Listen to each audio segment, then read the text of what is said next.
And greetings. Happy Friday. Welcome to the Steve Deace Show here live and on demand on BlazeTV, radio, and podcast alongside Todd Erzin, Aaron McIntyre, joined by our colleague Jill Savage here in just a moment. This is the Deace Group in a moment, and I am Steve Deace here on BlazeTV, radio, and podcast. Also live on X as well. We've really enjoyed interacting with those folks this week as we get ready to launch here more shows on the Blaze on X as well. So that's been really a really exciting addition to our repertoire, and a really exciting addition to our show has been Jace Medical. They came on board during COVID because they saw the same things we saw. Something smells rotten in the state of Denmark here, folks. And now we have award-winning medications, like Nobel Prize award-winning medications now suddenly being deemed horse-paced and not safe. Medications that for 60 years have been available even over the counter in many countries and have saved millions of lives now suddenly have no, they aren't edifying, they don't work. But here's remdesivir that has a black box warning, and see if that'll help you. Or take Paxlovid, because if you have COVID, it was probably Paxlovid, okay? So they wanted to make sure this could never happen here. They're doing their level best to make that the case. That's why you want to get the Jace case. Get a backup of some of the most important antibiotics in all of human history, just to make sure they're not the next ones on the spirit of the age chopping block when you need them the most. But now you can also expand your Jace case as well to customize it to medications that you need. This is especially helpful for loved ones, by the way. If you have elderly loved ones on Medicare, they are completely at the mercy of the total state. So make sure they've got peace of mind to know that the meds they need, they've got backups with or backups for as well. And yes, by the way, ivermectin is available in the Jace case. You can get the Jace case right now when you go to jacemedical.com, Jase, jacemedical.com, and get a discount at the checkout when you drop my last name, Deace. Drop my last name, Deace, at jacemedical.com. Again, that's jacemedical.com. All right, next hour, it'll be time for Feedback Friday, but let's get it going with the Deace Group.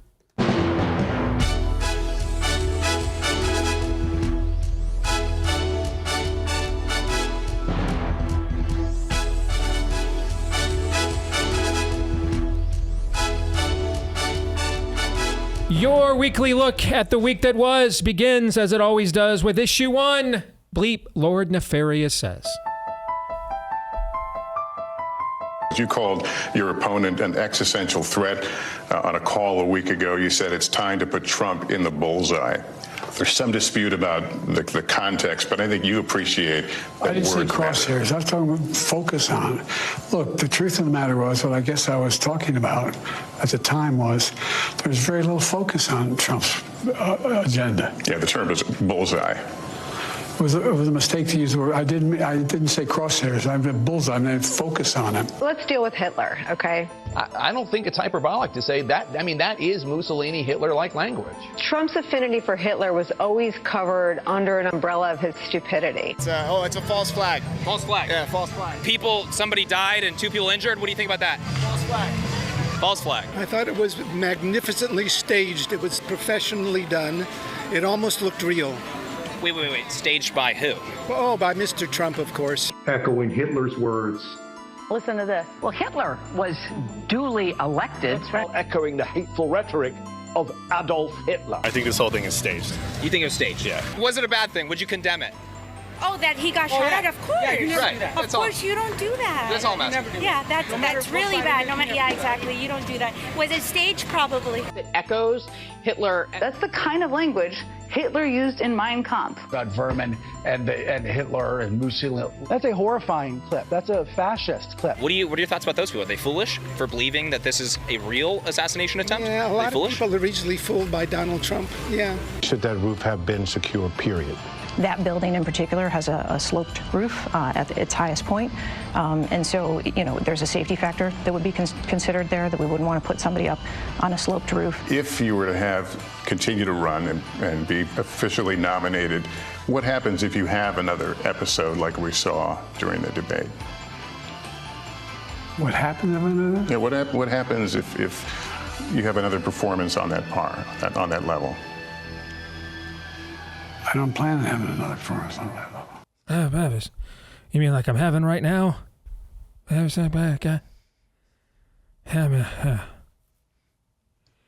I had a long conversation with Governor Ron DeSantis this morning on several topics privately. One of them that we addressed was Biden. And the governor was like, why would you want to continue if you're in this kind of physical condition at 82?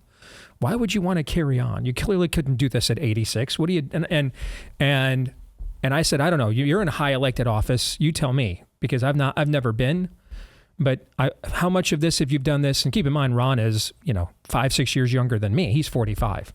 Okay. So if you've done nothing else with your life other than this and being omnipresent in the spotlight and everything else, what else is there left to do?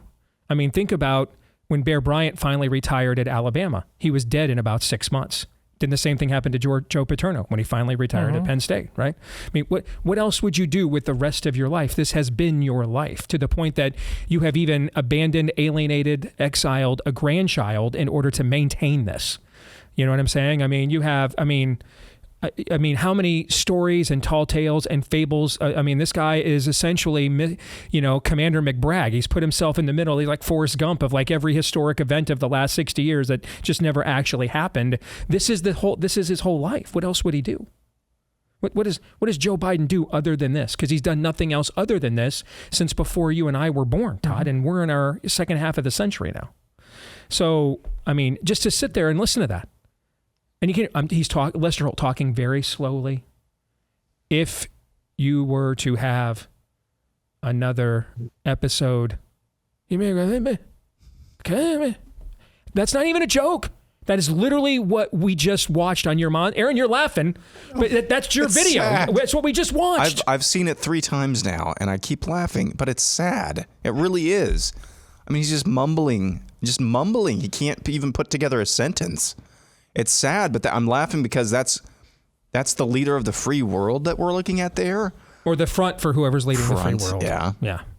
All right, Jill, forgive me. I broke protocol. Usually ladies get to go first as well as the guest. So I hand it over to you. I yield the balance of my time. Okay. You feel free to behave like Trump last night and just decide, hey, you guys abruptly, interrupted my last speech. I'm going to take my time with this one. Okay. So the time now is yours. What stood out to you about what you just saw and why? Yeah, I'm going to filibuster for the next hour, Steve. Good luck getting your time back. No, I think actually I want to start with what you were saying, because I don't think that the question is what will Joe Biden do if he retires and goes away. The question is, what will Jill Biden do? Because she has a lot more years left, and she is the one that would be pushing him in the wheelchair there to the very end, a la Dianne Feinstein. So that's really, we know she's the one driving these efforts. But now to go to the bleep, Lord Nefarious says, and the worst of the worst, I'm going to pick out Kim Cheadle, the head of the Secret Service, because the sloped roof comment, where to even begin with this, right? Let's start with the lack of security detail up to that point. Before you even have to enter on to a sloped roof, there were eyewitnesses seeing this guy walking around with a backpack. There's the ladder. So we didn't have anybody at any manned position where they should be to ensure the safety of a former president of the United States, who is also running now as the Republican nominee. We couldn't ensure basic safety protocols. But you know what? Really, when it comes down to it, you guys, oof, did you see the slope of that roof? Yeah. Well, it was easy enough for a 20-year-old, for a nerdy 20-year-old to somehow manage his way up to said slope roof, not fall off, and still get a couple shots off at Donald Trump. So if it was easy enough for a nerdy 20-year-old, how in the world is it not okay to put a couple Secret Service agents up there? That to me is the worst, because again, as we like to ask these, all of the questions that you would answer, all the answers would be terrible. Amen. Todd? Mine is also the sloped roof thing, but I come at it from a different angle because it's such an indictment of almost everybody and everything. What in the hell did we expect? Hey, see that Perry dude in a dress? You're damn right. He's going to run against your girls. Hey, See that ivermectin that just won a Nobel Prize 5 years ago? It's poison now. You can't have it. Of course this was going to happen. Where have the consequences been for everything? Man, helmet sticker for her. She knows the game exactly. And unless something changes from how we've been playing this game in the past, she's going to win and you're going to lose. Aaron? Yeah, even our rulers are terrible at kind of the easiest parts of their jobs. I mean, she's just a terrible liar. Like, just terrible at this. Okay, so we got an email the other day from an ex-Secret Service agent who surmised, based on his experience, that where this would-be assassin would have fallen into the circle of protection that would have fallen to local and state police. Let's say that's true. It's really the onus is on the local and state police. Okay, so it's not really even the Secret Service's fault. That's basically what we're saying here. You that's the best explanation. The roof was sloped. You couldn't even come up with a better lie than that. They don't need to. That's what's scary. And that dovetails with what is my worst. Those man-on-street interviews, that looked like it was probably Southern California, something like that, maybe Florida. Those man-on-street interviews, those people who are quick to say, this came out just like a day after the assassination attempt. Those people who are ready and willing to say, oh, this was all staged, it was a hoax, Donald Trump did this, he's pulling a fast one. All of those people were locked down. They wore the mask. Yep. They got jabbed to the hilt. They believed the pandemic of the unvaccinated lie, all because the science told them to. And now Mr. Big Bad nearly gets assassinated. Oh, it was a hoax. You can't share a country with that. When you believe the lie and you want to believe the lies, and you have a vast swaths of people, I don't know, we'll see if it's the vast majority, but when you have vast swaths of people who are ready and willing and want to believe the lie, no matter how it's packaged, who want to lie and delude themselves and gaslight themselves, can't share a country with that. The lies are the point, Aaron. The lies are the point. I mean, the scariest thing that we all just said is what you just said. That they don't have to. They don't have to be any better at this than that. They don't have to come up with anything else other than the roof was sloped. Because they just assumed and know that people won't look. They won't check. Go back to COVID. They just can run these numbers on the lower third and just assume that people won't do the math. They won't check. Can just gaslight you right to your face. They just assume you won't check. You won't, And then when a few of us decided, I think we're going to check, they have no answers. They. And so their answer is, we'll just, shun you, censor you.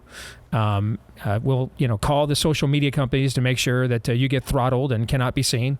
Okay. Peter Navarro needs to go to jail for 4 months. Yeah. Yep. Steve Bannon's in there now. Yeah. I mean, I had a DeSantis person who was disgusted by me doing things this week, like wearing this Trump shirt.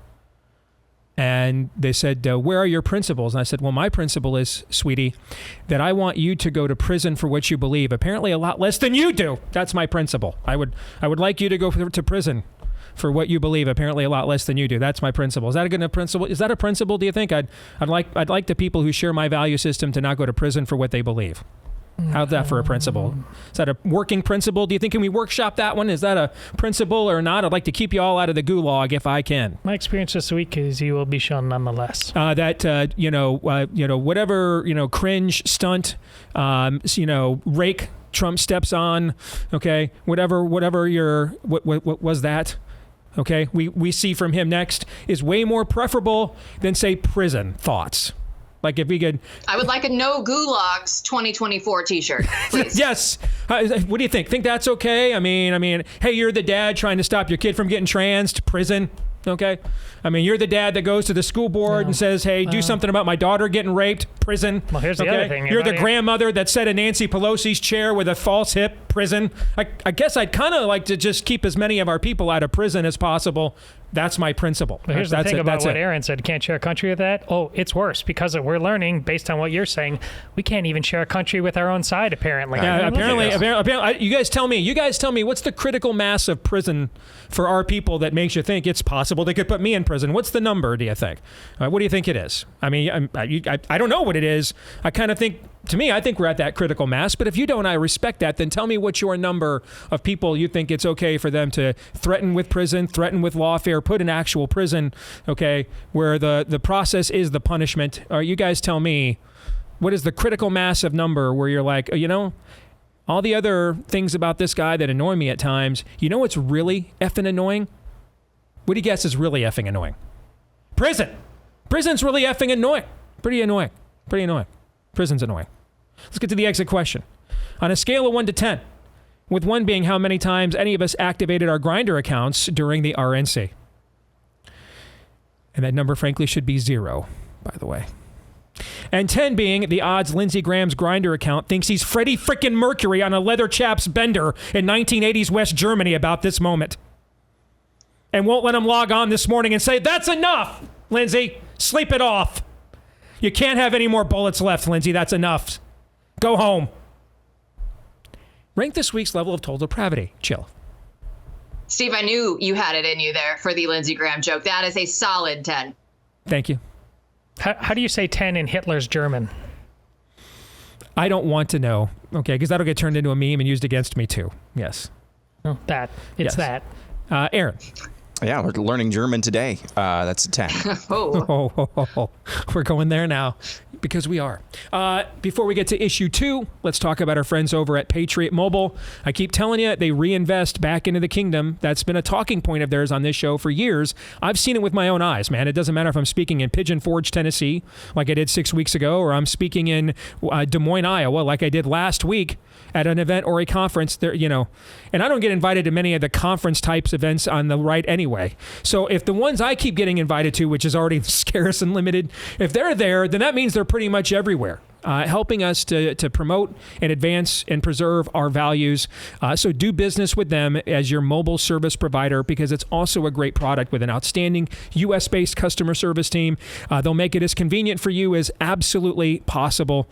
If you want to keep your phone, you make the switch, you can do that. You want to upgrade your phone, you can do that. Keep your number. Yes. Switch your number. Yep. Can do that too. Just go to patriotmobile.com/Steve right now. If you're a veteran or first responder, let them know. If you're going to make the switch, they've got extra ways to say thank you for your service. All of us can use my last name, Steve, and I think you get the first 30 days for free to try it out, right? At patriotmobile.com/Steve. That's patriotmobile.com/Steve. All right, let's get to issue 2, Endgame. Is this a media coup or is something actually happening? For the better part of the last 24 hours, multiple media outlets citing multiple sources within various echelons of the Democrat Party are reporting that Joe Biden is likely to withdraw from his re-election bid this weekend, maybe even as soon as today. What's being reported to happen is that Biden will drop out, will not endorse Kamala Harris, and will kick the nominating process to the Democrat National Convention. Prime Minister Hunter Biden has yet to comment on these reports. All right. Let's get right to it then on the very opening question. By the time we come back on Monday, will Joe Biden still be the Democrat nominee for president? Todd? Yes, I think so. As I said, I believe just yesterday, I think it's less likely, and I was more bullish than you, Steve. You thought it's more likely all along that it wouldn't be Biden. I still think it's the most likely option that it's going to be Biden. And it definitely will be, I think, by the end of the weekend. I just don't think there's enough time, and they're analyzing what happened. You mean that by the end of the weekend he'll still be there? Okay. Yeah, I think he'll still be there because I think they're really trying. It's going to take a little while to game what this week meant for Republicans in general. He's going to fight. What Jill said about Joe Biden and all that is they're not going to give this up. Aaron? So right after the debate, I was convinced that Joe Biden was going to stay on, despite all of the frenzy surrounding that debate. 2 weeks ago, when it became apparent that maybe Barack Obama was working behind the scenes, I just barely went over into the camp that Joe's got to go. Okay. Now I'm like 50-50. So I'm back in toss-up territory. And so I default to what I've said a few times regarding Joe Biden. We said, oh, there's no way somebody with dementia is going to win back in 2020. Oh, he's going to get removed by the end of this year, 2021. Removed by the midterms, after the red wave that wasn't in 2022. There's no way that he's going to make it to 2024. That's what we were saying last year. And I just got to move to Missouri and say, show me. You just got to show me. Yep. And so that's where I'm coming down on. He will be the nominee still after this weekend. Jill, what do you think? No. You want to know why? My reasoning is fairly simple, because we started Blaze News Tonight a week ago, yesterday. And we haven't had one normal day since then. We had our very first show last Thursday. Donald Trump got shot over the weekend. We have the RNC and the Democrats are in complete chaos. So for that reason alone, I think that I'm not going to have a nice chill weekend. We're going to come back to chaos on Monday from the Democratic Party. But what I said last night on our RNC coverage, it feels like it's a little girl picking petals off of a daisy. He loves me. He loves me not. Joe Biden's going to be president. No, he's not. He's going to be the nominee. No, he's not. Once we get to this point in the cycle, how do you go back from here? Joe Biden thinks that he's the one leading this charge. He thinks that he has the power. And I think this is going to be the weekend that they show you that he is actually the puppet on the marionette, not the one pulling the strings. He's the useful idiot in this scenario. And I think that just because they keep pushing, they're trying to get the best deal for themselves. This is what we know about the Bidens, is they love themselves a good deal. And if we can get 10% for the big guy, we're going to do it. I think it's more likely that the behind the scenes dealings are going on, saying you have to give us something really good. You're going to have to protect Hunter, make sure that he doesn't actually have to do anything difficult in relation with all of his gun stuff that he had. So as long as they can get what they want, and it's not going to be the ultimate power because they aren't the ones in charge. And we've known this the whole time. I agree with Jill. I don't know that they can get it done by Monday. I just don't know how that works. But the order has been given. It's over. It's been over for a while. Like, I don't believe they're just now contemplating their exit strategy. I think this has been an ongoing posture and negotiation behind the scenes the entire time. And I mean, I was told by my best corporate media mole 36 hours ago, the Democrats have already moved on to the next stage, that we're all, arguing with each other if the current stage of Biden leaving is going to occur. They're already plotting out amongst themselves how to bypass Kamala because they just know she's not electable either. Okay. And those are the conversations that they are having internally. I wasn't sure after the attempted assassination how they would respond. And I said at the time, I could see a scenario where they decide, let's just go REO, Speedwagon Man, ride the storm out, blame the whole thing on Joe, unique circumstance, and move on as a party. Or I could see them also accelerate efforts in response to that too, depending on how disruptive to their agenda they believe another Trump presidency would be. I think what they saw in this convention, and the things in this convention that conventional conservatives, or traditional maybe is a better way of putting it, because there's not a lot about me that's conventional. So let's just say traditional conservatives like me were the most offended by. Okay, the black lesbian porn star speaking, the lack of highlighting of the abortion or the pro-life issue, the president of the friggin' Teamsters speaking at a Republican convention for the first time since 1980. Those things were shots across the bow of their coalition. Did you see what Mark Zuckerberg was saying this morning? That Trump, look a badass there. Yeah, most badass thing he's ever seen. And you're talking about things where especially then you put J.D. Vance on there, not a Club for Growth guy. And by the way, I've had great relations with the Club for Growth over the years, but that's not the wing of economic conservatism that he comes out of. All right, so the VP nominee wrote a book called Hillbilly Elegy, and black lesbian porn stars and the president of the Teamsters are showing up. And I think those are shots across the bow of their existing coalition. You have to understand, if you get rid of, and the entire Republican convention was aimed at the identity idolatry politics of the Democratic Party. Without the identity politic angle in the Democratic Party, their party is literally reduced to Marxists of various stripes and affluent white women that watch The View. That's the whole party. You can't build anything electorally significant on that. That represents like 20% of the counties in the country. Okay? So you can't build, I'm sorry, that represents less than 20% of the counties in the country. There's nothing electorally significant with that. And so they need to hold on to that. And I think their desperation to do this, and this is why the machinations began even before last night gavelled in, 6 hours before Trump even took the stage for his speech. They were already working on tomorrow. We're just going to move on, memory hold this entire convention and move all of our narratives over to the intrigue on the Democratic side and try to mitigate the convention bounce. Sure enough, I'm at the gym lifting this morning. Every one of their media sources, it's like the Republican convention never happened last night. They've all moved on. Okay. And it's all about who the next generation is going to be for the Democratic Party. I think their efforts are accelerated now. You and Jill are absolutely right, and it is why I am moving in your direction, but why I'm not moving perhaps as quickly as you, and you two are both in positions when you're talking to more people than I am. Jill, you alluded to it about their negotiating with what the Bidens want, but I think that we're not acknowledging how dark that hole is. The Bidens know things. He's the president, this reverse Wakanda thing. Jill is a bitter woman. I mean, it's not as easy of taking the ring of power back as giving it. So, and that's why it's taken as long as it has. You're right. You're absolutely right about the demographics in play, but that's what you're dealing with. If they push them out, can they control this? That's the scariest thing. They know things.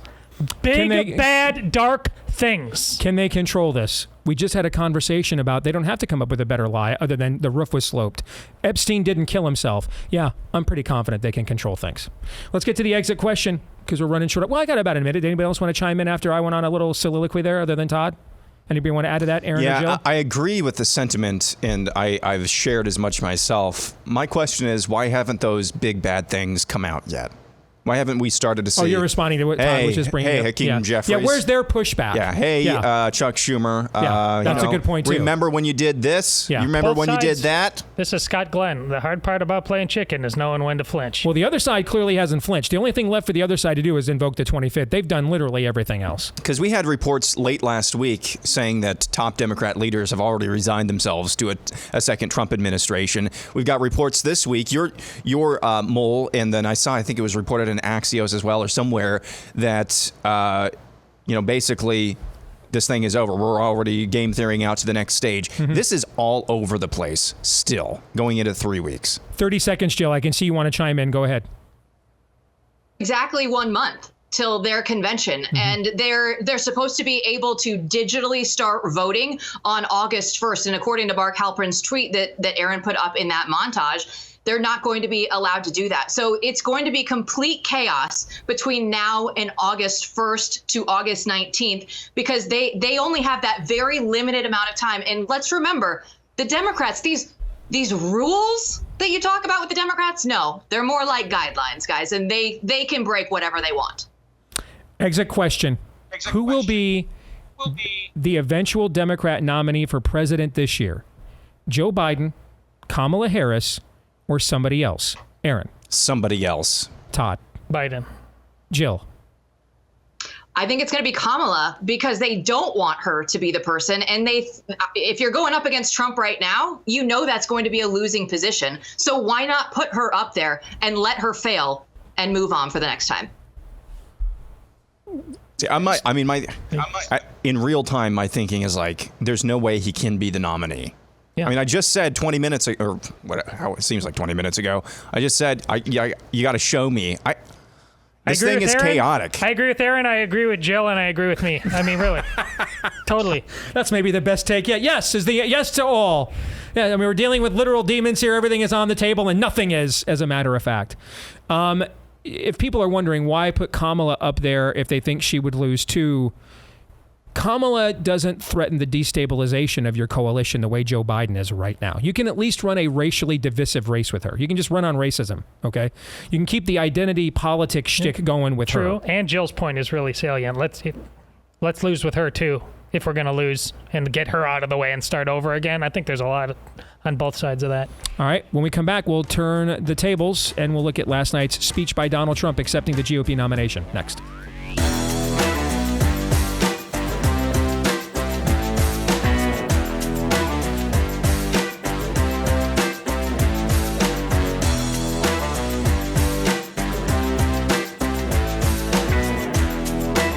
You know, the things we build our future upon are the things worth protecting. That is what we leave behind as a legacy. So make sure that you have an estate plan that does exactly that, and that your legacy goes and is completed the way that you want it to be done, that you have that kind of peace of mind for both you and your loved ones. And with our friends at Trust and Will, you can do that. You can create and manage a custom estate plan starting as low as $199. We used Trust and Will to update all of our estate stuff a year ago.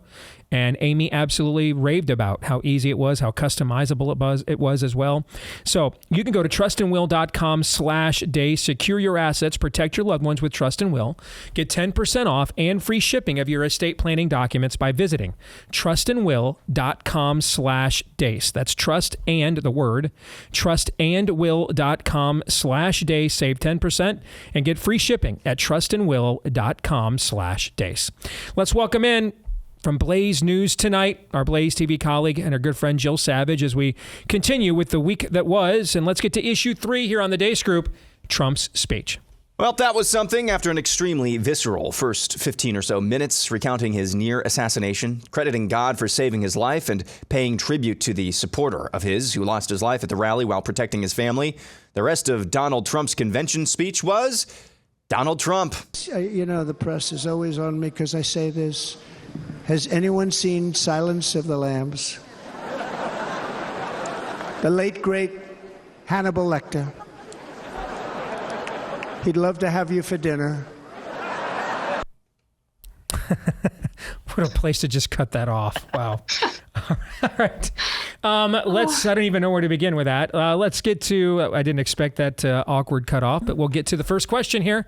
And Aaron, I'll go to you. Your thoughts on Trump's convention acceptance speech and the convention as a whole? So it was Donald Trump in concentrated form. And I'm not saying he was concentrated. He was very distracted, very meandering. I'm just saying it was like orange juice concentrate. That was just Donald Trump. You know, I was watching that, and my wife and I watched the first 15 minutes or so together. And, you know, I think maybe I had a misreading. I don't know. I thought he kind of made his recounting of the attempt on his life. I thought he made that kind of boring, but my wife said that could just be like a trauma response as well, recounting in really, really vivid detail what happened. That could very well be. And, you know, watching that again, it was pretty clear that was not the same guy that we're accustomed to seeing just kind of letting it riff. I think the emotions of the moment probably got to him. The rest of the speech, there was some great, there was some good, there was some what the hell are you talking about? I mean, taking a chicken wing at Nayib Bukele. Was he confusing that with Venezuela? I think he was. I texted you guys. Was he talking about Nayib Bukele when he was talking about a leader who's trying to, you know, make himself look really good, but he's sending us all of his criminals? But he was also talking about Venezuela at the same time as well. It was odd, but at the end of the day, this was not terrible for him, but I was hoping for much more. Because the moment that that was afforded to him, thankfully so, that could have been a moment that we could have been talking about. He could have just gotten through the speech that was as written and a uniting speech, not taking pot shots at different people. You know, we like to hear that. We like to hear anybody taking pot shots at people who deserve it. But originally the plan was he wasn't going to say Biden once. He kept referring to him, like, after he kind of unsealed that, he kept going back there a couple of more times. It was just quintessential Donald Trump, other than the first 15 or so minutes. So I don't really have that much of an opinion of it. It's just Donald Trump. I mean, Argentina is like 5,000 miles away. Yeah, I mean, to illegally, you can, but the amount of countries you have to go through between us and Argentina. So I think he was likely referring to the guy in El Salvador, that he sees a lot of his own people celebrating, and he was kind of saying to them last night, hey, yeah, okay, yeah, that guy's also shipping his criminals to us. I think that's what he was kind of referring to. Yeah. Okay, on that point. All right, Todd, what'd you think? I'm pretty much exactly where Aaron is. It was so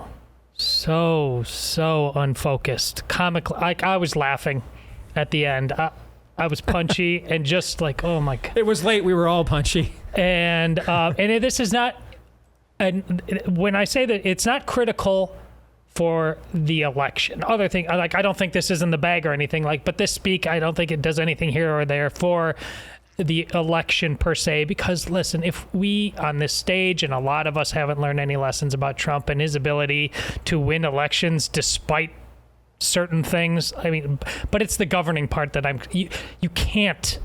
Did you learn anything during COVID and lawfare and et cetera, et cetera? You can't be this unfocused if you win. The way they're going to come after you now, if you win, after that, destroy everything, means you need to be on your game more than this in terms of clear messaging, bottom line. And so, yes, I was simply disappointed. Jill. You take the first 20 minutes and the last 20 minutes, you shove those together, and you lose everything in the middle. And we would have had the speech that I think everybody was anticipating. We were told going into last night that Donald Trump had tore up his original speech and he was rewriting it himself. There's no way that Donald Trump wrote that entire speech himself. I think that first 20 minutes that we keep talking about, he added all that in, but we didn't lose what was already in there. And I didn't think that Trump was going to go as long as he did through all of his policy points, because if you watched earlier that night in the convention, his son, Eric Trump, really got through the nuts and bolts of what his campaign was going to be about. I thought that was I was like, oh, this is perfect. You have Eric Trump on earlier in the evening. This is what the campaign is about. Now Donald gets to go out there and just tell the story of this is who I am. I thought the most brilliant move of the entire convention was when Don Jr. was on the stage and he joked. He said, you're going to see something that doesn't happen very often. A Trump is going to give up the microphone. And he brought his daughter, Kai, onto the stage. And she talked about her grandpa, Trump, and how he is just a normal grandpa like everybody else to her. And she humanized Donald Trump in a way that no one else has been able to do. And you could see it, the reaction shots of Trump in the crowd looking at Kai on stage, the glowing nature. It was a man that knows that he had a second chance at life. And I think that if we keep focusing on the Donald Trump that we saw on night one, walking out and looking visibly emotional on his face, I think that he did a disservice to himself by going with the longest speech in RNC acceptance history at 1 hour and 32 minutes last night. But Steve, you are a real trooper because you stayed up and did the post show with me. So I appreciate that. Let me actually acknowledge that on your show here today. So thank you for staying up late. That is a nice way of saying no one else was willing to do that, but you are very welcome nevertheless. I will tell you, my texts had a definitive line of demarcation in how this was received between those who were there that I know and those who watched on TV. Those who were there were enthralled because they were caught up. The emotion of the moment of him going out there and recounting, a near-death experience, and that set the tone from there. On TV, those who watched from TV that within my circle that were texting me wished maybe much of the speech would have ended about right there. Okay, I think that all that really matters in the end is what normies think of this, and I have to tell you, I have no idea. I don't. Yeah, I mean, I don't. And I thought the normies were going to give us a red wedding, let alone a red wave in the last election, and they did not show up. So I don't know. I mean, how desperate was I to get information? I watched coverage, not an event like the debate. I watched coverage on CNN for the first time since 2016. And they had a panel of undecided voters. There were 13. But although two of them said that they had made up their minds heading into the week that they were now, one was going to vote for Biden or whoever the Democrats nominated, and the other one was going to vote for Trump. So I don't know why they're still on a panel of undecideds, but okay. So of the 11 who claimed they were truly undecided, everyone except for a couple of people gave the speech a B or a C. One guy gave it a D, another guy gave it an A. And when they asked the guy why they gave it a D, well, he was just the same stuff he does before with his own personal grievances I don't care about. And when they asked the guy, why'd you give it an A? Well, because that was quintessential Donald Trump and I like Trump. Okay. So their positions were completely determined by how they view him personally. The other people, there were 4 people that determined after the speech that they would now vote for Trump out of the remaining 11 uncommitted. 7 said they were still undecided. Make of that what you will, but I don't have a clue because it's also not what any of us expected. I think many of us were expecting Lord of the Rings Peter Jackson, and it started off that way with him talking about his experience and what happened. But then it kept kind of going on and on and on, and it kind of felt like we ended up, we could have used a good editor and ended up with King Kong Peter Jackson, where there's still some good scenes in there, some cool stuff, but you're also kind of looking at your watch and saying, you know what I mean? So at least that's what it felt like to me watching on TV. But I have no clue necessarily how normies will receive this. I don't know how many of them stayed up to watch this. I don't know.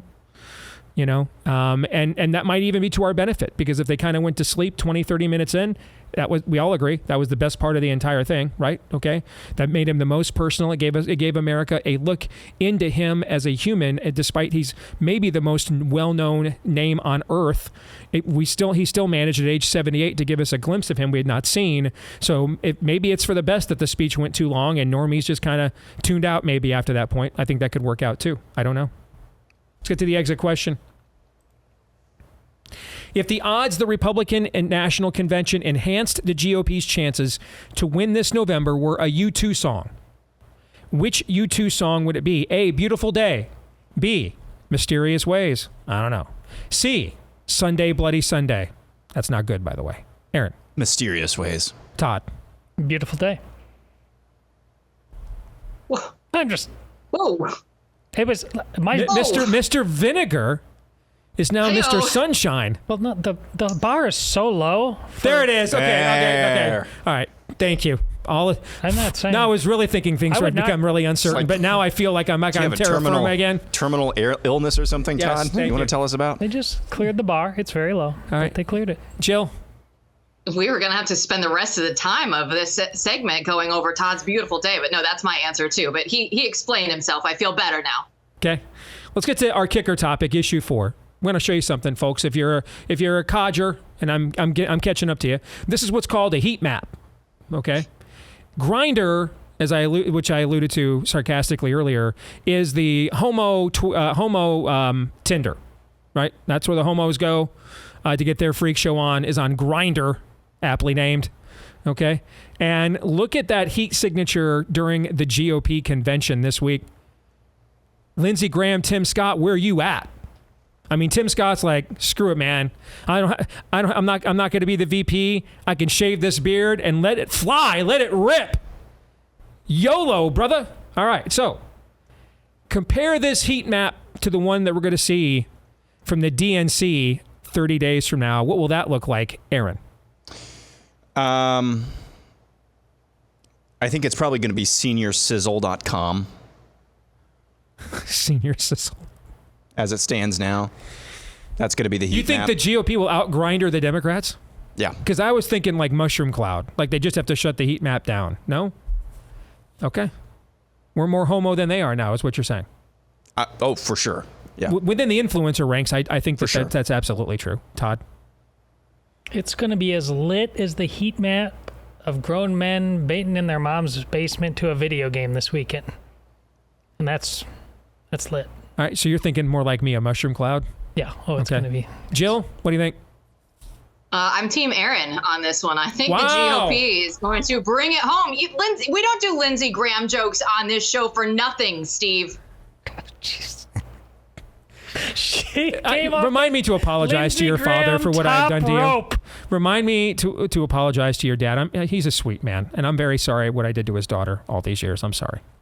You were innocent once. Then the Pac-12 network collapsed, and here we are. She came in here. Here we are. Here we are with Lindsey Graham jokes that I look forward to Look at that. Yes. every single Deace Group. I love it. Got your own show. She marched in here, and she just took the car keys away from you. Like, So I got this, Pops. is this real or not? Yes, indeed. All right, let's get to our prediction. Aaron, I'll start with you. Go. Todd Erzin will be convinced that the new college football 25 game is a better use of time than participating in and watching the next Donald Trump 90-minute speech. All right, Todd. I loved it this morning. A couple guys from the office came in and walked right up to Todd and said, "Happy College Football 25 Day, Todd." Nice. Very It nice. happened. It Todd, did. yes. In order to survive moves and counter moves, Biden is actually going to have to sort of kind of get closer to Trump. He's going to look like he's really in charge and in the know and capable of solving crimes. He is somehow going to be the one putting forth new evidence about what actually happened with the Secret Service and the shooter. So it's going to lift him up and anoint him and keep him there. But to do that, he's going to have to somehow take Trump's back. Jill. I woke up in a great mood after the convention, only to see the soft launch of the cyber pandemic. I think that this is going to be what we are going to see as we get closer to November. And you thought you were going to have free and fair elections. You thought. You think it's a bad idea to have electronic digital elections when you're watching every airplane in America get grounded this morning? You think there's a corollary there? Is that what you think? This is okay. Just clarifying. This, by the way, is the whole premise of the Battlestar Galactica reboot. Adama stays off the grid, and that's why he survives. Folks, that is true. Pay attention. Gosh, I love that show. It's one of the greatest shows of all time. My prediction is if Trump does win this fall, he will face an existential COVID-like crisis over the economy, and the system will drop the entire thing on his lap to try to bring down his presidency. Correct. And so he better be ready for it. 100%. Better be ready for that. This is my point about being unfocused. It's not, the speech is not just a speech thing. You got to be on the ball. Everything that the Fed and everybody else is trying to do right now to basically hold the land shark at the door so it doesn't eat Candace Bergen. Okay, everything they're doing, man, they're gonna take the hinges off that door. You're gonna see a herd of land sharks in there. Okay, better be ready. Better have the Adam West Batman shark repellent. Better have it ready. Okay, because it is coming. He needs to have the best cabinet, perhaps, in the history of the presidency. He just does. Amen. Thank you, Jill. Thank you, guys. You bet. Feedback Friday is coming up next. Stay tuned.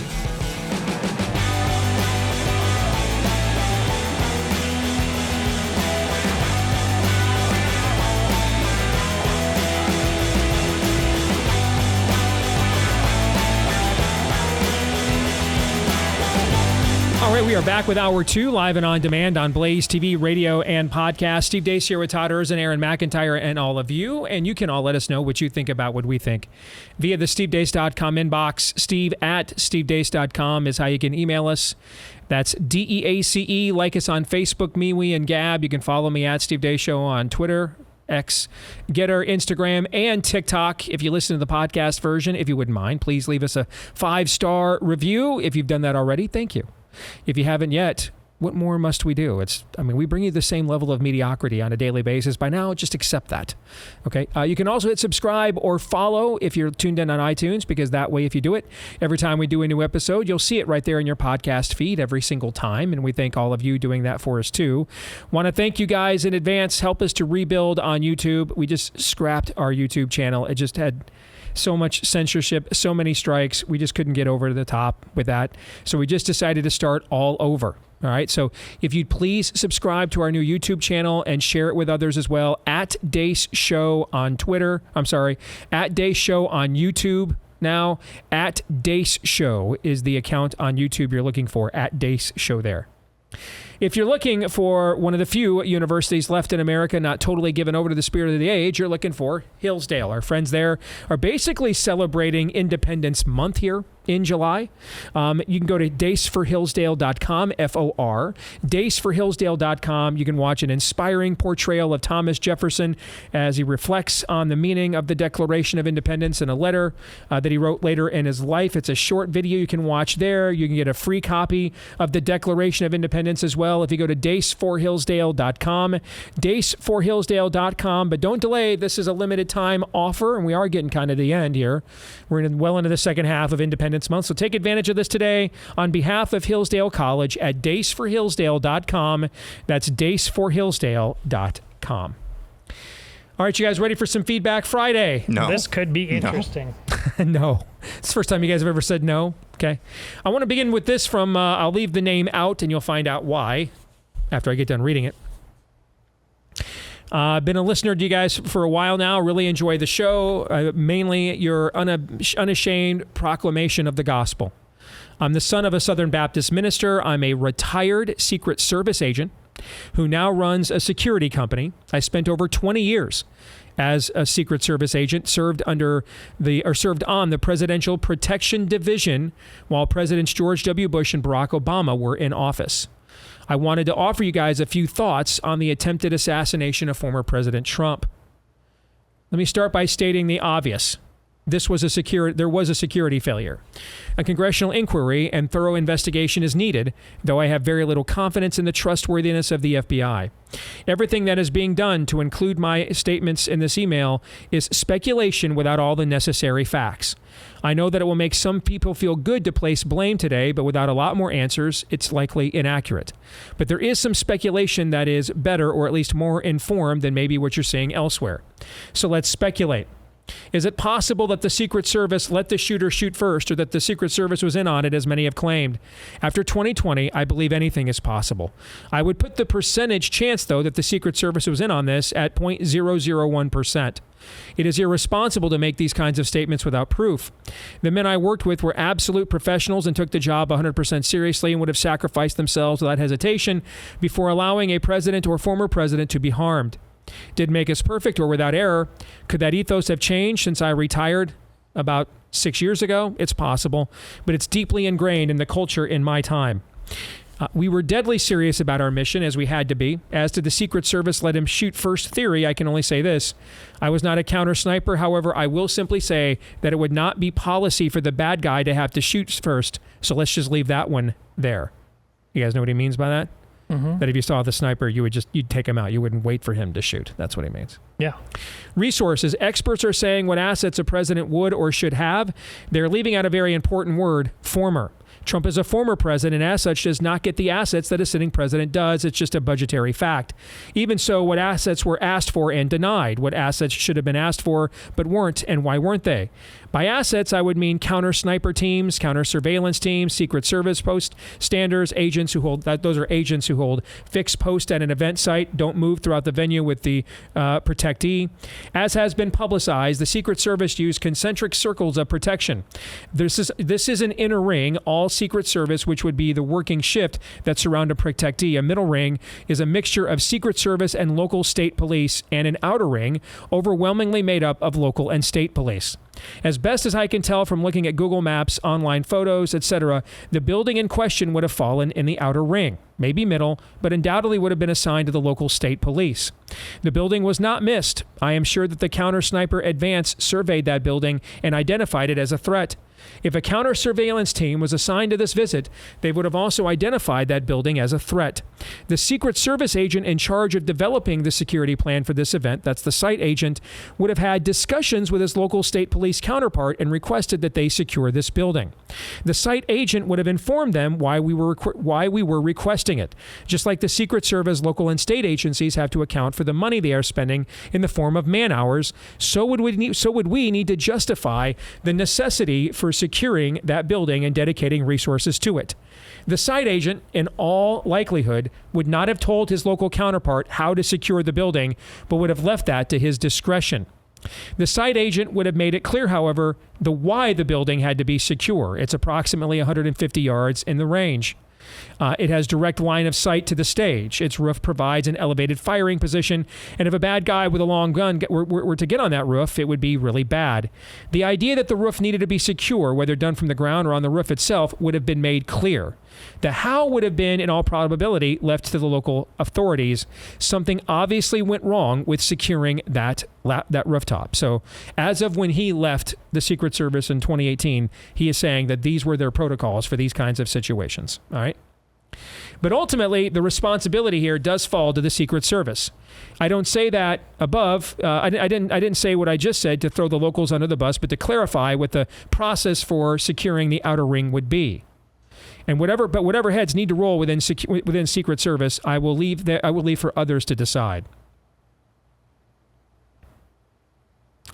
I write this email because I love your show and I want you guys to have good information. The fact that former President Trump wasn't killed is not considered to be a success by the men and women of the Secret Service, not the ones I served with anyway. We have to do better. With the right leadership and the appropriate funding, we will do better. The men and women I served with had a deep love of country, took enormous pride in doing our part to protect it. Members of President Trump detail acted quickly and selflessly in shielding his body with their own on that stage. Moments like that are the reason they became Secret Service agents, and that should be honored. Again, we'll leave his name out. What do you think? Thoughts? Well, you sound like an actual expert who should be running things, but there's not a government agency anywhere in this country, federal, state, or local, that is not plagued on some level and by design by a lack of expertise. Quite frankly, they put the opposite in on purpose. So I wish we had more men on like you in there still, and it wouldn't have happened. But we can see with our own eyes that this thing is a bleep sandwich. Did I miss it? Did he not have anything to say about the sloped roof? Yeah, he left that part out, apparently. Yeah, as a mitigating factor, yes. Yeah. So I think, given his perspective as formerly being involved in the Secret Service, he has some deference there, and I appreciate that perspective, and it's not without warrant, because he wants to make sure that everything is on the up and up here as we're analyzing this. So I appreciate that. But at the end of the day, and this is how he led off his letter, this was a lapse. One way or another. This is a colossal F-up. One way or another. I think what he's trying to dissuade us from doing is assuming that this was some sort of an inside job or an intentional lapse, but one way or another. You know what, I was just channeling this just a couple weeks ago. If this was just an oopsie-doopsie lapse, these things tend to happen in late-stage republics. We can't even secure our own major political party nominees now from a roof 130 yards away. It may end up being that this is just an oopsie-doopsie. We just screwed up, just accidental, no malice intended. That's not really where my mind is, given that we've had how many Trump outdoor rallies, how many rallies of this sort for Donald Trump, and all of a sudden, right before the Republican National Convention, we let a guy get on a roof 130 yards away. Occam's razor tells me that that's just weird. Mm-hmm. But if at the end of the day we find out we just screwed up here, it was a colossal screwed up, it was not intentional, there was no malice, again, these things tend to happen in late stage republics. I would just say, because I'm guessing he's listening today based on what else he says in the note about how much he loves the show. I would just say that if you could go back to our I'll leave his name out at his request, obviously. If I could go back and tell my 2018 self that I would be saying the things on this show I am saying right now, I would have said my 2018 self would say, what went wrong? What happened? I mean, we're off the rails here. Yeah. And you know why I'm saying those things now? Because we're off the rails here. And we just watched the spirit of the age use a poisonous genetic serum to purge the military, basically. Purge the military of dissenters, the kinds of people that would not take part in things like this. I mean, I would assume there was some form of mandate to the Secret Service agents, right? Mm-hmm. I would imagine there were. Now, I heard from every branch of armed force or public service in this country over the last few years among those who dissented against the jab mandates. The one thing I've never heard from is a Secret Service agent. But I have to assume somebody in there, some group of people in there said, yeah, I'm not. You're not injecting me with that, right? Mm-hmm. We also had a completely different administration in charge at the time that you left compared to the administration in charge that we have right now. And we have way accelerated the things that were even going on under Obama that you would have seen in this era. And I've seen people,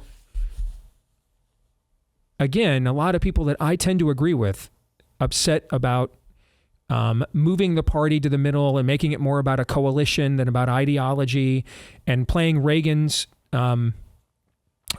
pretty pastel, or no pretty pastels, but bold color speech, which was I believe he gave that speech at the very first CPAC in 1975. So we're talking 50 years ago. All right.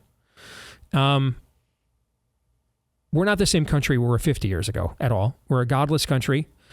I need to see that watering down the issues and making that we can win an election when it's not about issues. We've never done that before, because I've said my whole career, when elections are about issues, Republicans win, and when they're about personalities, Democrats do, right? Okay. Well, right now that we're having a personality-based campaign, and it's based on, is Joe Biden fit for office or not, okay? We're not talking really any substantive issues right now. We're just talking about him on a personal level. And, I mentioned I watched CNN's coverage last night for the first time in almost a decade, because I had nowhere else to watch.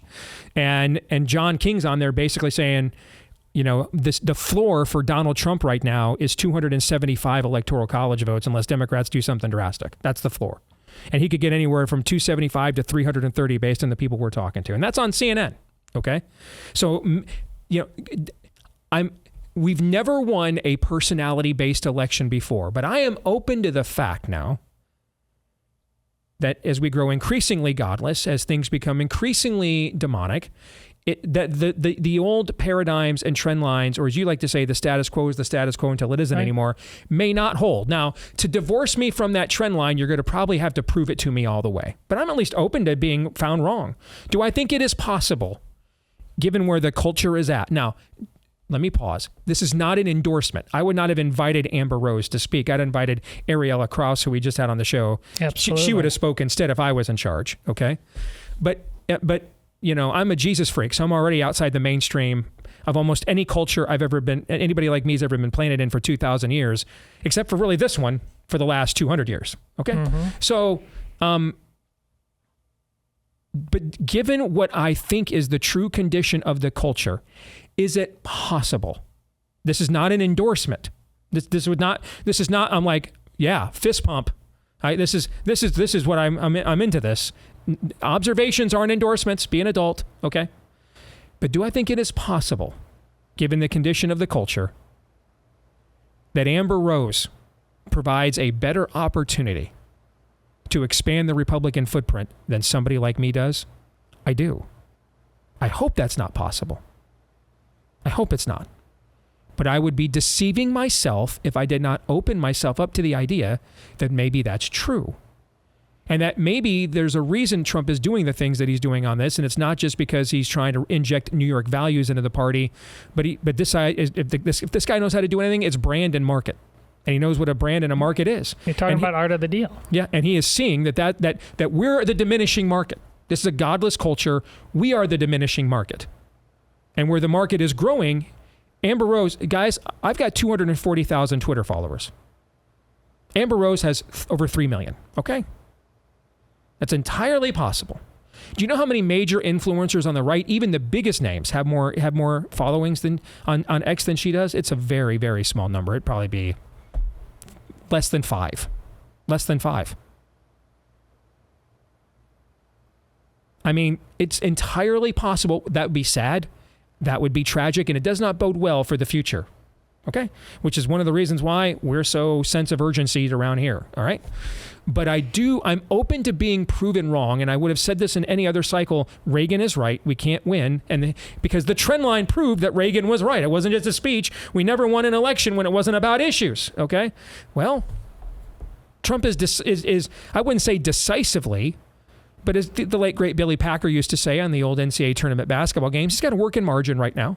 Fair? Working margin. Mm-hmm. Not decisive, but Right now, if we were voting today, he'd probably feel pretty confident about how this was going to turn out. What the margin would be, who knows? But the result, he'd probably feel confident about. Yeah. Okay? It is possible that the paradigm has shifted, that we are so godless that Amber Rose is a better face for the Republican Party than people like me. And that means in a negative world, people like me are going to have to decide how to move forward if we want to remain culturally or politically engaged, to do something new, to focus on something parochial or local where these issues are less prevalent, to just say that's not our fight at all and we're just going to focus on evangelizing and teaching the word. I mean, we're all going to come to different conclusions, or to stay where we're at, because we got a foothold here and at least they listen to us a little bit. We're all going to come to different conclusions on that in a negative world. But I think we should be open to different conclusions. And I say all that to say to the same retired Secret Service agent in this audience, brother, you should consider that your paradigm has shifted dramatically the last few years as well. Different people in charge. Did anybody in the Secret Service leak as an anonymous source? The president has dementia. We've seen it. Somebody should do something about this.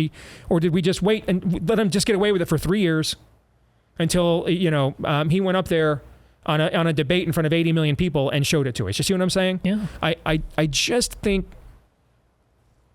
what we thought, how this all worked in 2018, I am not entirely sure how much of that is relevant at this particular moment. Correct. And again, am I happy saying this? Do I look joyful? No, Am I making a joyful noise? No. Nope. I'm living in negative world. But it's growth. I said it before. What you just described, a bumper sticker way of thinking about what Steve just said, is listen. Frodo's at a low moment complaining, I wish I really didn't have to carry this burden and live in these times. And Gandalf pats him on the back. Gotta live in the times that are given to you. Do the best that you can. Be honest about that, folks. And if you're too comfortable, you won't. One of the reasons, this is what we just talked about, is one of the reasons we need a parallel economy. So that we can be as self-sufficient within one another in our own community as we possibly can for negative world. Our friends at Freedom Chamber, they want to be on the cutting edge of establishing exactly that. They want you to know, if you're a business owner, especially a small, medium-sized business owner, you are not alone. You can join up with other business owners with like-minded values and help the Freedom Chamber build the parallel economy. And the Freedom Chamber right now, it is open for business as the pro-American business network with values rooted in faith, family, and freedom. All right. And so if you want to get hooked up with them, it's a dynamic, innovative organization. They've got comprehensive support, robust resources, exclusive networking opportunities. Join today at freedomchamber.net. That's freedomchamber.net. Again, freedomchamber.net. All right. Let's go here. My name is Jared Schoner. First and foremost, I'm a fellow believer in the one true God. I've listened to your show for several years, even before you came to the Blaze. I listen when I can, but sometimes it isn't easy going through life's busy moments, especially because I'm also a social studies teacher in a small rural public district in Illinois. Several years ago, at the beginning of my career, I sent you an email asking for your advice on how to use my platform as a public education teacher to be a witness to kids. I was hoping for encouragement and advice as I was a nervous young adult at the beginning of my career who wanted to be a light for Jesus. Instead, you used my email to condescend me on the show. You referred to the Scopes monkey trial, assuming I had no idea about it, when in fact it's something that I teach a lesson on in every year in my courses. You brazenly stated, where are the people like this on our side? Even then, I took that message and used it as a learning opportunity. Even though you had no idea why I became a social studies teacher in the first place, I still respected your message. I took it more as a tough love kind of message. And I still have time, and I still have been listening to your show since then, even though I admit that it upset me at the time. Let me tell you why I'm in this career. First, I wanted to be a Christian witness and role model to my students. Many students in schools nationwide have no positive male role models, especially Christian ones. They don't have parents who take them to church, and they view Christianity from an outsider looking in perspective. These are the kids I wanted to reach. My favorite part of my job is having conversations about the faith with my students, whether they have grown up in it or have no exposure to it at all. I also wanted to teach about our nation's history, government, and constitution in the way that our founding fathers intended it to be. I pride myself on teaching kids how to think and not what to think, and so many in our society are content to believe whatever the news media tells them to think. For a while now, you have made known your feelings about the government school system. You throw out words like indoctrination and point to specific situations of absolutely sinful behavior among government school faculty around the country that fit that narrative. Despite my continued displeasure with your generalizations, I still listen to your show so that I could stay informed, grow as a believer, and use the lessons I learned from your show in my own platform, which is my classroom. But your recent pitch for Freedom Project Academy, you alluded to public schools as Satan's youth ministries. Just for the record, by the way, I have been using that for the entirety of the 18 years I've been on the air doing this. So that wasn't something that I rolled out for the very first time. I just, that has been said on this show countless times over the last 18 years. Anyway, with their demonic curricula and indoctrination, with this, I can stay silent no longer. How dare you? I will not stand idly by as you refer to me by association as an agent of Satan and indoctrination. As a Christian who has even a broader platform than myself to dispense information to people, you should know what it is like to be included among such reckless generalizations. With all of the criticisms of the media today as fake news or agents of the leftist media, wouldn't it be unfair if I lumped you into that category simply because you work in that industry? Of course, it would be unfair and disingenuous. Use your platform and media to try to reach or try to teach truth and be a witness to the gospel. Yet because I am attempting to do the same, but in a public school, you lump me under the category of literally advancing the cause of Satan, the enemy of our Lord. Yes, there are teachers, administrators, and school boards who are absolutely demonic in their decisions and actions, and we as the church should stand up to such demonic filth. There are, however, several teachers, administrators, and school board members around the country and in my personal sphere who fight back against such attacks on our children, whether they be local or state level. But I suppose in your logic that they should just be chastised as soldiers for the devil simply because they work in a public school. Despite that, I will continuously I can pursue truth and attempt to reflect a biblical worldview to my students in my instruction and behavior. Based on your history on the show, I'm sadly led to believe should you actually read and consider this email this far, there is a likelihood you will use it to ridicule me on your show without making any attempt to actually challenge your own preconceived notions or hold yourself accountable. You may use this as an attempted comedic example of how arrogant, selfish, dangerous, or prideful public school teachers are, thus continuing your trend of generalizing fellow believers in my line of work. You may possibly even cherry pick specific parts of this email out of context to advance that message. But honestly, all I am hoping to do is tell you that not everyone in the public school setting is as evil as your frequent generalizations make people like me out to be. I'd rather the two of us be united as fellow soldiers for Christ, working in our respective professions to use our platforms for his cause. I encourage you to continue to use your platform to advance the gospel, but please be mindful that the language you are using in your message or on public schools damages the credibility of Christians in my profession with zero consideration of the work we put in for Christ. Respectfully, Jared Schonert. Jared, I'm just going to let your email stand on its own. Appreciate your feedback. I'm sure there are other people in this audience that feel the way that you do, and I'm fine letting you have the last word on the conversation, and I wish you well. You'll get no argument out of me other than the arguments I've already made. So, thank you, Jared, for your note. Let's go next to Taylor. Do we have time? Yeah. In this feminist society we live in, it can be really hard for women, especially young women, to understand how to live in their feminine energy God gave us. I'm wondering if you could give us a picture of what godly femininity looks like and how to teach this to others. This has been on my mind lately as I watch a good friend go through a bad breakup. She really wants a traditional relationship and to find a man that cherishes and pursues her, but she has not connected the dots that she will not get there by shacking up and acting like a wife before she's made one. This is such a common scenario now, and I'm curious for some wisdom on it. Again, that's from Taylor. Well, Todd, between the two of us, we're currently raising, or have raised, 6 women, right? Yes. So the number one piece of advice that I would give is that we need, as fathers, to let our girls know that as feminine women, they are also made in the image of God. That God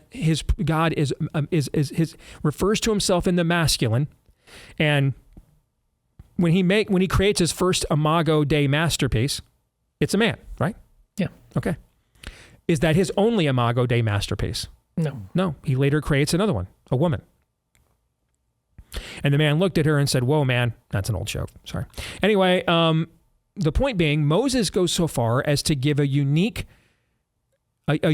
creative affirmation to women. It's the first time, as far as I know, in recorded human history, that a religious work it says that women have equal worth and value to men. When Moses says he created them, male and female, in his image, he created them in the book of Genesis. So the first thing, the nurturing, the feminine characteristics, needs, and desires also reflect the image of your Creator. Also reflect the desires that God has. So the instincts I have as a man to protect and defend, those are instilled in me every bit as much as an image bearer of God, as your feminine instincts are as well. That's the first thing we need to start with.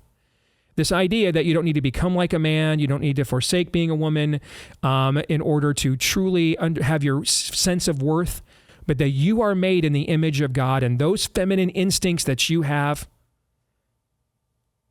they come from your Creator. They reflect His image as well. That's the first thing I'd start with. Todd, what about you? Well, the first thing I'd start with has nothing to do with the differences between men and women per se. What's clearly lacking in this, and understandably so, because when you want something so badly, and that thing that you want is a good, God-ordained thing, why wouldn't you crave it? But you require patience. Listen, I wanted the same thing badly too as a man. I got married at 29, I think. If you want to do it right, you've simply got to understand that it's going to be in God's timing and not yours. And I can have, there's not a one of us, male or female, whether we're talking about marriage or any other thing, that doesn't struggle with that. We want things, even the good things, when we want them. You're going to have to be patient. I know that's hard. I understand. Get uncomfortable, but that is what it is. Anything else you think needs to be added to this? That we should address it when we come back? We could take the whole segment. All right, let's make sure we don't shortchange this answer. We'll have maybe some more to say about it when we return as well. Stay tuned.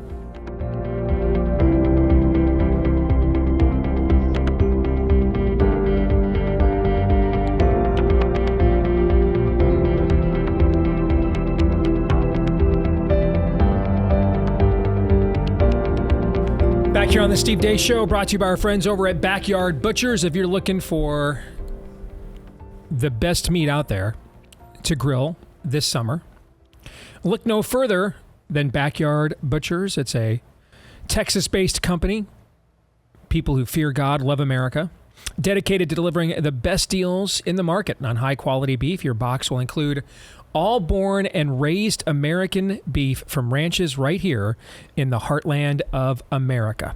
All right, so we're talking stuff that's grass-fed, grain-finished. It's absolutely delicious. The meat does taste amazing, and you can save an extra 20% off your entire order if you go to backyardbutchers.com and use the discount code DACE. 20% off at backyardbutchers.com using the discount code DACE. And when you subscribe, you'll get an additional 10% off and free shipping. backyardbutchers.com/DACE. Again, that's backyardbutchers.com/DACE. All right. You guys ready to continue on here on a Feedback Friday? Yes. Yep. Oh, did we have anything else to say about advice? The reason why I started with dads is because that's the initial masculine role model in the home for the young woman. Okay? And if he does not do his job affirming her femininity, and part of that, by the way, is providing security for her, making her feel safe, okay? Loved, all right? Those are the needs a woman has, for example. If he does not provide those things, she will then go to men who will, other men that will provide them for her. That's why I started with the dad. That dad needs to, daddy-daughter dates. It's okay to cuddle when they're young, especially, okay? He needs to be daddy, okay? And he needs to affirm her in her femininity so that when creeper dude comes along a little bit later on in life, okay, he doesn't use that as a pathway into doing things that are going to break her heart. And that's why I started with daddy, affirming her femininity, okay? Not I wish I had a son or anything of that kind of crap, okay? All right? But that you've been given a very special honor, okay? A very precious little lamb, okay? And that your job is to tend to and to shepherd that lamb. And a good shepherd feeds sheep and shoots wolves. Okay? And that's why I started with the dads. When I was talking about patience, not necessarily feminine, but the one explicitly feminine thing I will talk about is listen, I've got 4 daughters, and I've seen it bloom in them, certainly in my wife, how the wedding's going to look like, a vision for what that day looks like, and characteristics your husband would have, all good things. But Steve has long said about a lot of different things, closed hand, open hand. Might I suggest that maybe your closed hand, and there's a lot of important things on there, but maybe it's got too many things in there. You've got to widen where you cast and how you cast the net, and be open to it looking as this is all things with God, not quite how you thought. I did this once with my sister earlier in her life about, and I explained this to Steve in another context recently. I don't know what we were talking about, but she has an aversion for smoking cigarettes. Fine, understandable. But I said, there may be like this guy who's smokes cigarettes, tats up his arms, looks pretty rough, but is as saved and righteous as you could find in a husband, and is looking for somebody just like you're looking for him. And what if you just have created this world for yourself where you just can't see it anymore?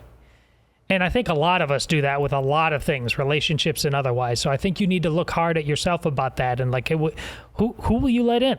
What does a godly man really look like? Amen.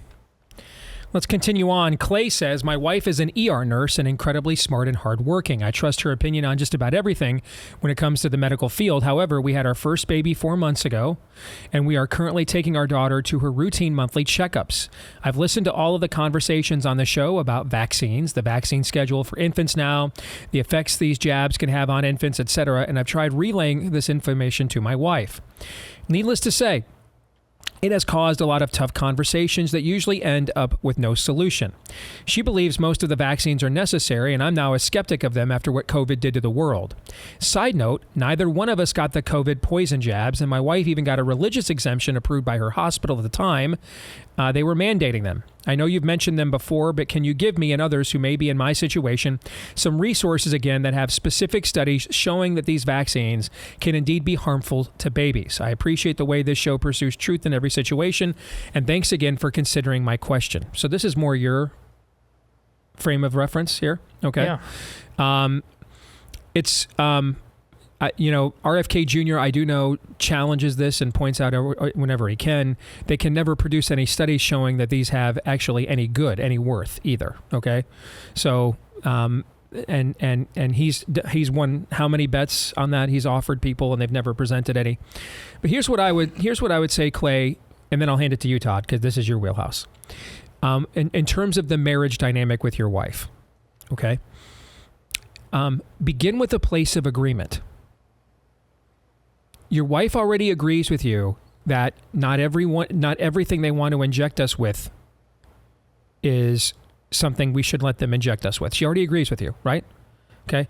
And in fact, your wife, as someone in the medical field resisting the COVID jabs at a time of global panic and everything else, your wife said no to the most difficult shot of them all to have said no to. Okay.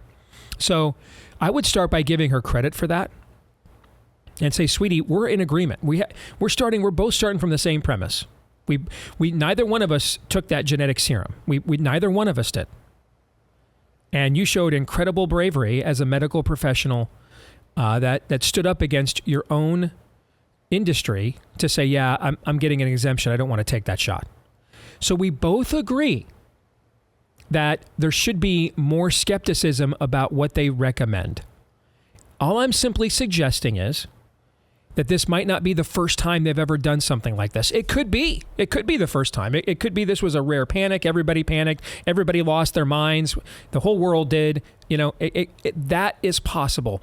But it's also possible that they've done something like this before. Shouldn't we at least check, since we're talking about, the most precious thing in our lives right now, our baby, shouldn't we at least be willing to check that this wasn't just a one-off with a lot of the same people that have been in charge of this system for how many decades? I'd start there, okay, from a position of agreement, because she does share your premise. She's frankly acted on it in a way braver than you by going against her own field of industry. So I just wanted to say that about the dialogue and the intermarital dynamic here. But Todd, what would you say to him when it comes to resources on this?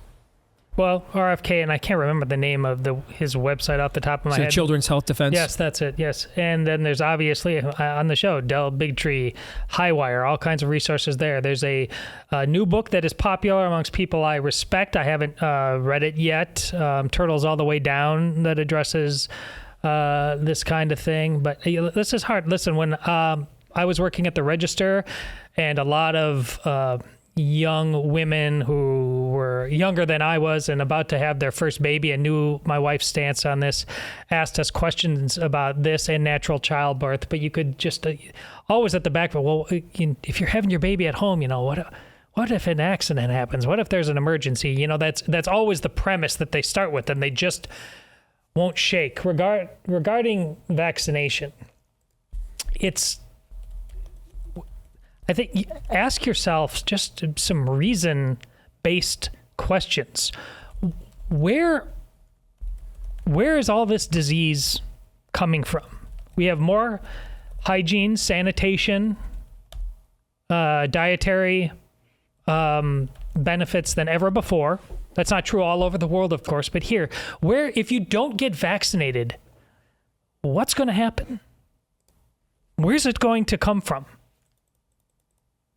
And regarding the fear of people who get vaccinated, a doctor flat told me, I don't think I'd want my kid sitting next to yours.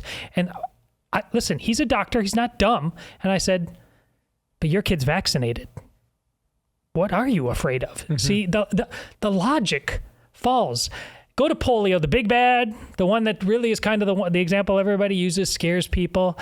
But in terms of there's a Wuhan story behind that too, because it wasn't that one just wasn't, it was coming after kids. That's the scariest part. But it wasn't like a thief in the night necessarily either.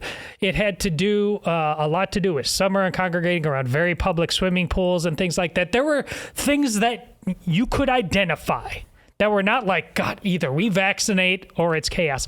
Also, do many people know that more than 90% of people, I can't remember the exact percentage in the 90s, no matter who they were, kid or otherwise, who got the polio virus just had the symptoms of the common cold. Now, if it was bad for a kid, it was bad. As Steve said, there's no reason to lie about the truth. I'm willing to be open about the truth. The other side isn't. The propagandists, the big pharma, they aren't. They won't tell you that. So there's a lot there, and there's a lot more. So just look it in the eye, and then listen. I don't know what to tell you. I understand why this is a hard decision if you and your wife end up on the other side. I really, really do. Unfortunately, a lot of men and women, I understand why they didn't ask themselves any questions about this before they got married. And then in many ways, it just makes it so much harder once you're already there. Mm-hmm. But, there's more people asking these questions, thank God, than ever before, because folks, this is the whole thing. The whole thing is a scam. Your kid does not. Your kid in America, in suburban, whatever, maybe in the middle of Africa. Okay, but your kid does not need these. I agree with Todd's sentiment and it was what Trump was saying on his call with your wife's a nurse, RFK. so what are you guys doing? So we are of one mind on this. We do a very, very limited and researched vaccination schedule. We do not do the recommended 586 vaccines right out the womb, like the FDA or whatever CDC recommends. We do the vaccine-friendly plan, and I cannot remember the name of the doctor. That's a good book, a good resource for you. And then finding, if you do want to decline some of these, we recommended Anna when she was going through this as well with her practice to find a functional medicine. And now I think Anna is going to the same one that we go to, a functional medicine practice. She got kicked out of her other clinic for not taking all 500 of these shots or whatever that is. Yeah, there is another factor here. I'm sorry. And if the medical establishment was being honest, they would actually bring this up, but it's inconvenient. Guys, we've got 11 million illegals in this country now. Yeah. Do you think they're up to date on their? So if you're living in a community, that they've bussed these illegals to, the math may be different for you on this question. And I don't know, Todd he just said, if you're living in Africa, the math may be different. But if you're living in a community where they've bussed all of these people who are bringing with them, again, this is xenophobic central here. No, it's just a reality. They're not in the same health that we are. They're not in the same immune space that we are in this country. The math may be different for you as well. Our good friend Shannon Joy is a great resource on this too, because that was also somebody that I referred my own daughter to as well. So she does a lot of work on this. I mean, it's way more of a primary focus of her show than it is ours. So I would also urge you to check her out too. I mean, she does phenomenal work on this. For sure. Also, you want to check out Focus on the Family.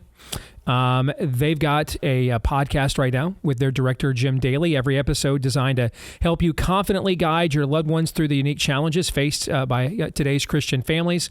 And of course, Focus has decades of trusted and compassionate stories of redemption as part of their credibility. It's one of the landmark ministries that we have within Christianity here in the last century or so. So you can listen, learn, apply, and thrive in Christ. You can check it out now on your favorite podcast platform. Visit FocusOnTheFamilyWithJimDaly.com. Focus on the Family with Jim Daly, DALY. FocusOnTheFamilyWithJimDaly.com. Start making a difference in your family's life today. Again, that's Focus on the Family with Jim Daly.com. All right, let's continue on here with Feedback Friday. I saw this post on an Indiana Fever page. Now, that's the team that Caitlin Clark is on, correct? Yes. I would like to think it's not true, but it is. Consistent with what you guys have been talking about. I would like to believe that guys like you and Whitlock are wrong, but maybe I'm blind. In the words of WNBA great Candace Wiggins, daughter of MLB infielder Alan Wiggins, after her sudden and unexpected premature retirement from professional basketball at the peak of her career, quote, I wanted to play more WNBA seasons, but the experience didn't lend itself to my mental state. It was a depressing state in the WNBA. It's not watched. Our value is diminished. It can be quite hard. I also didn't like the culture inside the WNBA, and without revealing too much, it was toxic for me. My spirit was being broken. Being heterosexual and straight, being vocal in my identity as a straight woman was huge. People were deliberately trying to hurt me all of the time. I would say 98% of the women in the WNBA are lesbians. It was a conformist type of place. There was a whole different set of rules they could apply to you. There was a lot of jealousy and competition, and we're all fighting for crumbs. The way I looked, the way I played, those things contributed to the tension. I've never been called the B word so many times in my life as I was my rookie season there. I'd never been thrown to the ground so much, never played with people who were obviously trying to hurt me that often. The message was, we want you to know we don't like you. I was proud to be a woman, and that didn't fit well in the WNBA culture. So many people think you have to be a man, play like a man to get respect. I was the opposite, end quote. And Lewis is the one who sent us that email, who found that quote from Candace Wiggins. Todd, what do you think? I mean, you've got professional track and field and women's soccer is not at the level of basketball, but she has potential Olympic potential if in at least one of those pursuits that she could run into this, may even run into this now. Although she's in the Southeastern Conference, it's probably not as prevalent as she was playing out west or out east, but it's still there. There's been nothing in her experience in either sport like this, but professional soccer is just as bad in this regard as, at least on the U.S. women's national team. I can't speak for the whole NWSL. But yeah, it's a problem there as well. And Steve and I have different sensibilities about how the Caitlin Clark thing turns out, but I don't have any disagreement about this as the state of the league. I simply think Caitlin Clark really, really loves basketball, and she is a tough, salty SOB. And so far, despite the rough start, she's already set countless rookie records. But yeah, this is hard. You're going to have to transcend it. You're going to have to be willing perhaps to expose it, and hopefully the next generation has a better chance. Amen. All right, we are going to break for the weekend. We're going to stick around to overtime for subscribers. For the rest of you, we'll see you on Monday. Hope you have a great weekend. Until then, Romans 8:28.